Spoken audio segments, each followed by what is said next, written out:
Okay, I'm back. It's better to do it now with the computer camera so I can get a longer segment in. With the phone, I've only got limited space and it cuts out at like every 5 minutes, 17 seconds. So I'm going to backtrack just a little bit where Clark is taking in the big, beautiful country air breath. And as Superman, he's got special skills in that he can take in an extra big breath. And it's a little more intense for him than it would be to a normal person. And so now he's having an experience he's never had before. And it tickled those nose hairs just so. Never in his life had he ever reacted in such a way. So we're going to go from there. It was the smell of a person, a female person to be exact. But who was she? And how long has she been here in Smallville? And why hadn't he noticed her before or met her yet? Around this time, his mother was now outside puttering around and noticed her son's odd behavior and unusual, in a funny kind of expression way on his face that made her walk over to where he was standing to see if she could see. Is there something out there? What he was seeing. But she didn't see anything. So she turned to him with a puzzled look on her face and asked him, Clark, what is it? What has you looking so dazed and confused, son? Clark says, I can smell something. Something unusual, something new. Rather, someone. I can smell all of her. Every layer of every little thing she does to take care of herself. With a loving, almost romantic tone, he goes on to say, I've never smelled anyone so beautiful in my life. So why don't I know her? Why now am I smelling this? Her. Who is the new girl in town, Mother? And Martha's thinking, now smiling and laughing at her son. Ah, oh, my word, my dear son. TMI, first of all. That's too much information for your poor mother's ears to be hearing, coming from her son. Looks like you have yourself a mission. You'd better go find her, or this will drive you crazy, seeing as how you are Superman, aka a superhuman. And so this effect will be constant for you if you don't figure it out. Who is new in town? She asked herself out loud as she started thinking about an answer and then said, well, there really isn't anyone new per se that I can think of except maybe Janet. She is a life coach. She is a professional instructor and leader. She teaches all sorts of courses, and first aid at the high school is one of them. But she has been here for well over 6 years now.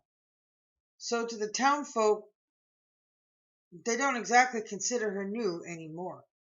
As for why you've never met her, well, that's easy. First of all, you haven't stepped foot inside your high school or on those high school grounds in over a decade. So you wouldn't know if she's in there. And secondly, your new fast-paced city life has changed you. Changed your observations and attention, care, and detail on things that are going on around here in Smallville. Since your father's death, you've always behaved like coming here to visit me for Thanksgiving is like a chore. One you wish you could stop obligating yourself to because you are so uncomfortable, unhappy, sad. Sad still that my beloved husband and your beloved Earth Father is gone. So you stopped slowing down to smell the roses around here some time ago, Clark. I don't even remember the last time you yourself went into town during the visits you've returned to have with me. Mostly you just come for your 4 nights, spend that time here with me, and then you get into your city car and quickly leave as fast as you came. So an opportunity for me to talk about Janet just really wasn't something you ever gave me. You're a little old. Slowing down, Earth Mother. A chance to mention any new or changes are going on around these here parts of your childhood home. Besides, you didn't show much like you were of interest. You're still dealing with changes. So you only have yourself to blame for that one, son. She pats him on the back of his shoulder as she turns and walks away from the man he now is, and the son of hers he once was. And as she walks away, she says these final words, asking this final question before going back into her house and away from the rest of the day that now stood ahead of him. Martha says, "Everything? You can smell everything about her?" While laughing and shaking her head, he answers, "Everything." Martha, "Oh my. I mean, it's true every man knows his own.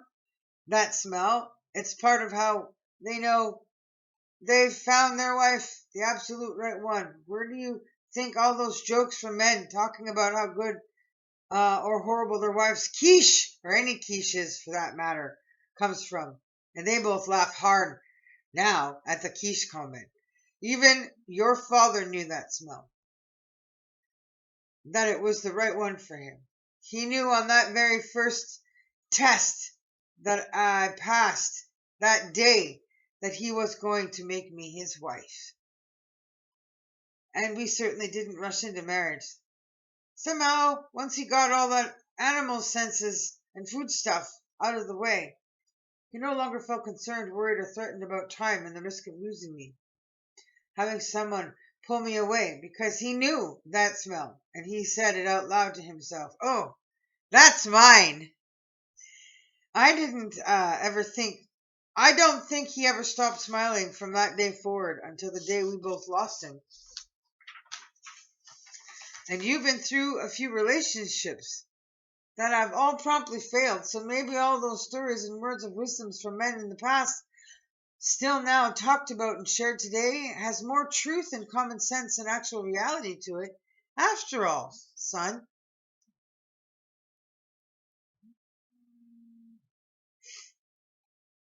this could be that sign for you, son. Now, finally, it's the classic omen, and the one sign, an omen that might suggest that you don't ignore, that maybe you will this time rather take the time to slow down, to dig deeper into and look for more answers and understanding of. Get the answers your heart, mind, body, and soul need before forgetting about it, shutting it out, and dismissing it, and going back to your single city life, son. What do you think your kryptonite parents would say about this and about it happening now? That's lots to think about right there. And so I will now leave you to it, to do so.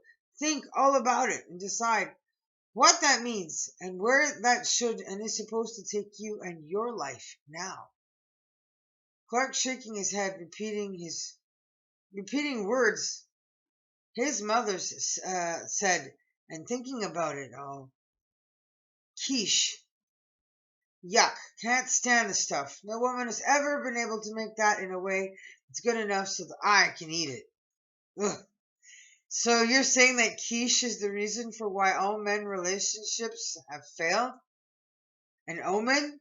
So like there is this thing about aging or manhood, or the right time and place, a passage of time that becomes when the experience takes place in each man's life. And if you're lucky, you're young when it happens. So most men are lucky then.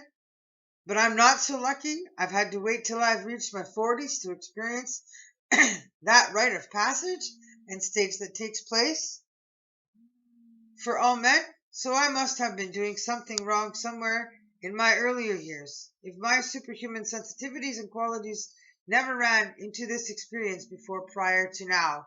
I have to go. The phone's ringing.